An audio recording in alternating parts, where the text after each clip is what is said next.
Dear student and friends, पिछले lecture में मैंने आपको किशोर अवस्था की शाब्दिक अर्थ और उसकी परिभाषाओं के बारे में बताया था और ये समझाने का प्रयास किया था कि किशोर अवस्था किसे कहते हैं और अलग अलग मनोवैज्ञानिकों ने किशोर अवस्था को किस प्रकार से समझाने का प्रयास किया। विद्यार्थियों, कोई भी अवस्था हो, प्रत्येक अवस्था की अपनी विशेषता होती है, चाहे वह शेषावस्था हो, चाहे बाल्यावस्था हो, चाहे किशोर अवस्था हो। प्रत्येक शिक्षक को, माता पिता को, बालक के अभिभावकों को ये जानने की आवश्यकता होती है कि बालक की गुण क्या हैं, उसके लक्षण क्या हैं, उसकी प्रकृति किस प्रकार की है। और शिक्षकों के लिए तो यह एक चुनौती भी बन जाती है। इसीलिए ज़रूरी है कि उनको सिखाने से पहले, उनको शिक्षण देने से पहले प्रत्येक अवस्था की विशेषताओं के बारे में जान लिया जाए। मेरे पिछले दोनों लेक्चर किशोरावस्था से पहले, शैशव अवस्था और बाल्यावस्था में मैंने आपको उनकी विशेषताओं के बारे में और किस प्रकार से उन विशेषताओं में परिवर्तन आते हैं उनके बारे में आपको बताया था। यहाँ पर हम बताने का प्रयास करेंगे कि किशोर अवस्था की क्या क्या विशेषताएं या उसके लक्षण क्या क्या होते हैं और शिक्षकों को ये जानना बहुत ज़्यादा जरूरी होता है। विद्यार्थियों, हम देखते हैं कि दिन प्रतिदिन जैसे जैसे तकनीकी बढ़ रही है, तकनीक का विकास हो रहा है, वैसे वैसे ही बालकों के अंदर अलग तरह के परिवर्तन देखे जा रहे हैं। बालकों की जैसे रुचियों में परिवर्तन, उनके संवेगों में परिवर्तन, उनके सामाजिक क्रियाकलापों में परिवर्तन, उनके शारीरिक और दैनिक जीवन में परिवर्तन, वे विभिन्न प्रकार के परिवर्तन हम देखते हैं। पहले समय में और आज के समय में बहुत ज़्यादा अंतर आ गया है और जितना भी परिवर्तन आ रहा है उन परिवर्तनों के साथ में बहुत ज़्यादा चुनौतियाँ और समस्याएं भी उत्पन्न हो रही हैं। यहाँ पहली विशेषता के रूप में जो आपके सामने प्रस्तुत कर रहा हूँ वह है समस्यात्मक अवस्था। इस अवस्था को समस्यात्मक अवस्था बताया गया है, यानी कि किशोर अवस्था एक ऐसी अवस्था है जिसमें विभिन्न समस्याएं उत्पन्न होती हैं, चाहे वह व्यवसायिक से संबंधित हो, चाहे उसके भविष्य से संबंधित हो, चाहे समायोजन से संबंधित हो, चाहे शैक्षिक निर्देशन से संबंधित हो, या परिवार और समाज से संबंधित हो। अलग प्रकार की चुनौतियाँ और अलग प्रकार की समस्याएं इस अवधि में हम लोग बालकों के अंदर देखते हैं और कई बार तो इन लक्षणों और विशेषताओं को देख करके हमें एहसास होता है, ऐसा अनुभव होता है कि जितने भी तकनीक चल रही हैं, ज्ञान और विज्ञान की किताबें आ रही हैं, सदाचार की किताबें आ रही हैं, मानवता को दिशा देने की किताबें आ रही हैं, वो सब कहीं ना कहीं अपने लक्ष्य से भटक रही हैं। या ये समझ लीजिए कि विद्यार्थी उनके माध्यम से मार्गदर्शन नहीं प्राप्त करता और विद्यार्थी भटकने लगता है। तो या तो शिक्षक बालकों को सही दिशा देने में कामयाब नहीं हो पा रहे हैं या वह उनको समझने में कामयाब नहीं हो पा रहे हैं। सबसे ज़्यादा समस्या इसी अवधि में आती है जो किशोर अवस्था कहलाती है।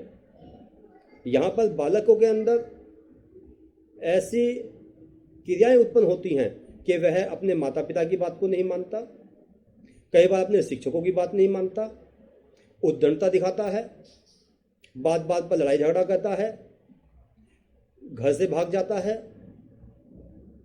आस पड़ोस में मार पिटाई करता है, कई बार बदमाशी दिखाने लगता है तो इस प्रकार की जो समस्याएं आती हैं वो परिवार के लिए भी, आस पड़ोस के लिए भी, समाज के लिए भी और शिक्षकों के लिए भी चुनौती बन जाती हैं। तो इनका निपटारा किस प्रकार से किया जाए, छात्रों को सही दिशा किस प्रकार से दी जाए, इस पर विचार करना बहुत ज़्यादा जरूरी है। तो पहली विशेषता आपके सामने यहाँ प्रस्तुत की मैंने कि यह एक समस्यात्मक अवस्था कहलाती है। दूसरी विशेषता की तरफ को बढ़ते हैं, रुचियों में परिवर्तन। हमने शिशुअवस्था की रुचियों को भी देखा, बाल्यावस्था की भी रुचियों को देखा। अब यहाँ पर किशोर अवस्था की जो रुचियाँ होती हैं वो इन दोनों अवधियों से या अवस्थाओं से भिन्न होती हैं। यहाँ पर बालक की रुचियाँ कुछ की बहुत ज़्यादा पढ़ाई में लग जाती हैं, कुछ की सामाजिक क्रियाकलापों में लग जाती हैं, कुछ की अपने भविष्य बनाने में लग जाती हैं और तरह तरह की रुचियाँ उसकी उत्पन्न होती हैं। ये रुचियाँ ही बालक के भविष्य का निर्माण करने में उसका सहयोग करती हैं या एक तरह से कह लीजिए उसके लिए सहारा बन जाती हैं। अगली विशेषता की तरफ को बढ़ते हैं, समाज सेवा की भावना। यहाँ हम दो चीज़ें आपके सामने प्रस्तुत करने का प्रयास करेंगे।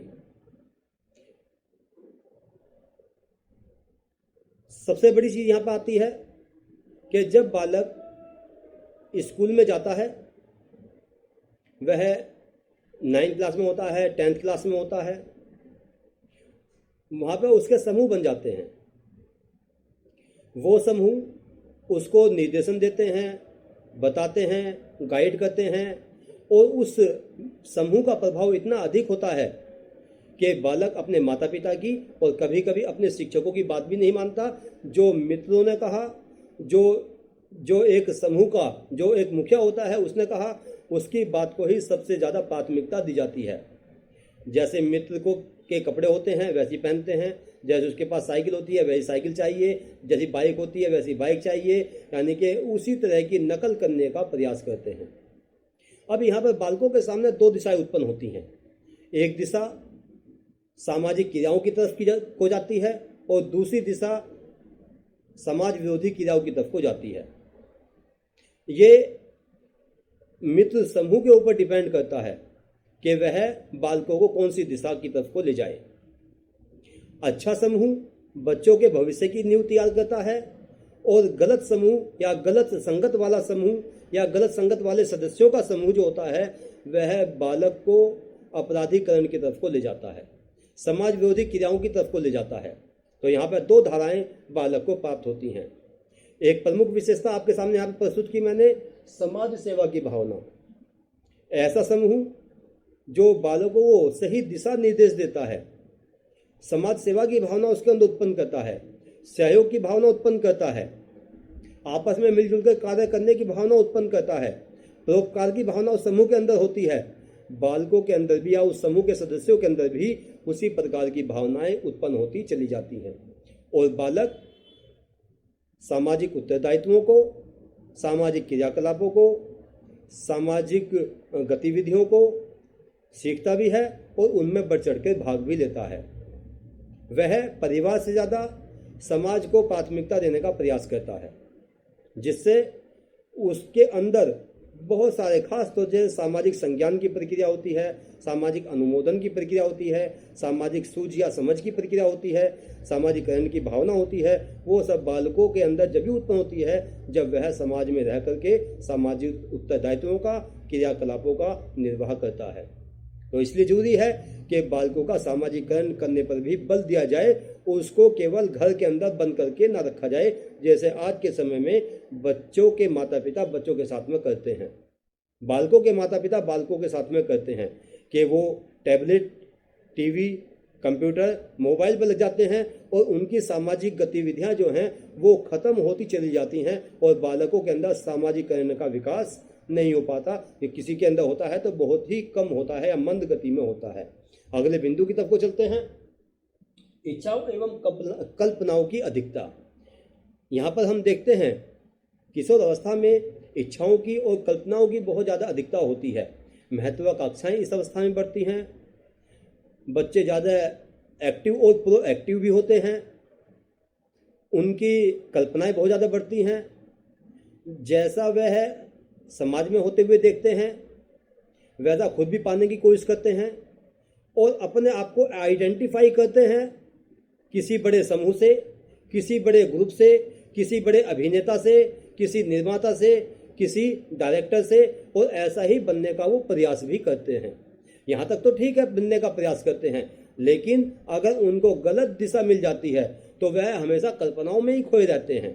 कई बार ये चीज़ देखी जाती है कि कल्पनाओं की बहुलता के कारण बालक वास्तविक जीवन से अपने आप को हटा लेता है और वह हमेशा मुंगेरी लाल के हसीन सपने की तरह अपने जीवन को सपनों में ही देखता रहता है कि मैं राजा बन गया, मैं राजा बन गया, मेरे सिर पर मुकुट आ गया, मैं बड़े साम्राज्य का मालिक हो गया।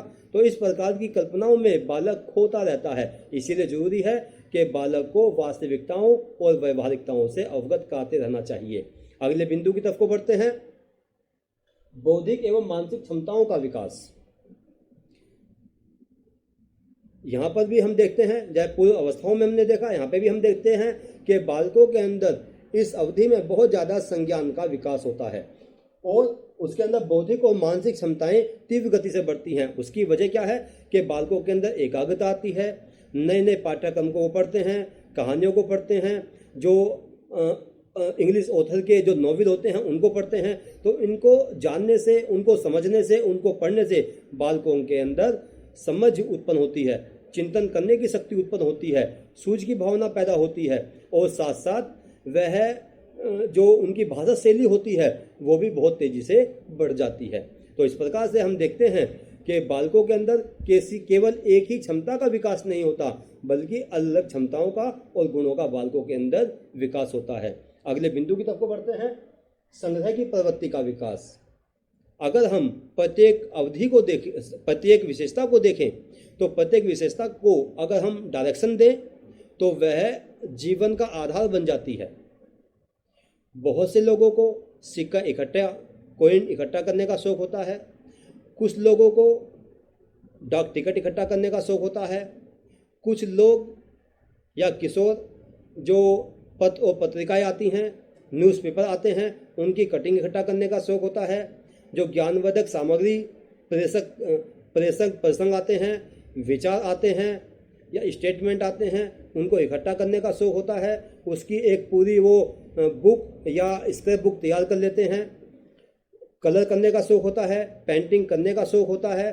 तो इस प्रकार से जो उनके अंदर जो क्रियाएं होती हैं वो विभिन्न वस्तुओं को इकट्ठा करके, रॉ मटेरियल को इकट्ठा करके किसी नई चीज़ को तैयार करते हैं, उसको निर्मित करते हैं और उसी के आधार पर अपने आप को आगे बढ़ाने का प्रयास करते हैं। तो यहाँ पर छोटे बच्चों की तरह उनके अंदर संग्रह की प्रवृत्ति नहीं होती, उनके अंदर थोड़ी परिपक्वता आ जाती है और वो परिपक्वता ही संग्रह की प्रवृत्ति की दिशा को तय करती है। और मुख्यतः हमने अक्सर ये देखा है कि बालक जो होते हैं, जो किशोर अवस्था के जो बालक होते हैं या किशोर होते हैं, वह डाक टिकट और कॉइन बहुत ज़्यादा इकट्ठा करते हैं। अगले विशेषता की तरफ को बढ़ते हैं, आपराधिक प्रवृत्ति का विकास। जैसे मैंने आपको कुछ देर पहले बताया कि एक दिशा समाज सेवा की होती है और दूसरी दिशा अपराधी प्रवृत्ति या अपराधीकरण की होती है।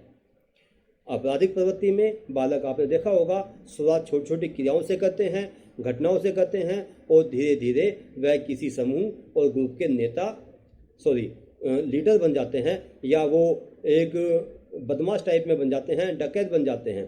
तो छोटी छोटी क्रियाएं क्या हैं कि स्कूल से पेंसिल चुरा लेना, किसी के बुक किताबें चुरा लेना, ये छोटी छोटी प्रवृत्तियां हैं। इसके अलावा बच्चों का स्कूल से भाग जाना, दीवार फांद के भाग जाना, क्लास को बंक करना, क्लास में प्रवेश ना करना, क्लास में ना जाना। इसके अलावा इस विद्यालय में बिल्कुल भी ना जाना, घर से निकलना और विद्यालय में ना जाकर के सिनेमा हॉल पहुंच जाना, किसी पार्क में पहुंच जाना, जो लाइब्रेरियाँ खुली होती हैं उनके अंदर चले जाना और वहाँ पर जो अश्लील सामग्रियाँ होती हैं उनको पढ़ना, उनको देखना या मोबाइल का सहारा लेना। इस प्रकार की जो घटनाएं होती हैं बालकों के अंदर असामाजिक गतिविधियों का विस्तार करती हैं। अगर माता पिता सही ढंग से उनका निर्देशन करें, उनका मार्गदर्शन करें, उन पर नज़र रखें, तो इन सारी गतिविधियों पर रोक लगाई जा सकती है। और अगर समय रहते उनकी इन गतिविधियों पर रोक नहीं लगाई जाती तो बालक जो है बहुत ज़्यादा आगे बढ़ जाता है और वह बड़े बड़े चोर और लूटपाट में व्यस्त हो जाता है। और फिर वह जो अपराध जो कानूनी गतिविधियां होती हैं उनमें वो उनका वो भागी बन जाता है। आगे देखते हैं अगले बिंदु की तरफ, मित्रता का भाव। ऐसे बालकों के अंदर जो किशोरावस्था के बालक होते हैं उनके अंदर मित्रता का भाव बहुत घनिष्ठ रूप से जुड़ा हुआ होता है। जैसे मैंने कुछ देर पहले बताया कि मित्रता की घनिष्ठता के कारण वह माता पिता की और शिक्षकों की बात को भी महत्व नहीं देते, उनकी उपेक्षा करते हैं। मित्रों को, संगी साथियों को वो महत्व देते हैं, उनके विचारों को महत्व देते हैं, उनके बीच में रहते हैं। जैसा वह करते हैं, खाते हैं, पीते हैं, वेशभूषा धारण करते हैं, क्रियाकलाप करते हैं, वैसे ही समूह के मेंबर भी उसी प्रकार के क्रियाकलापों को करते हैं। तो इस प्रकार से विभिन्न विशेषताएं जो हैं किशोरावस्था के बारे में बताती हैं। इसके अलावा यहाँ पर बालकों के अंदर आस्था का विकास भी होता है, वीर पूजा की भावना का विकास भी होता है, स्वाभिमान की प्रवृत्तियों का विकास बालकों के अंदर होता है।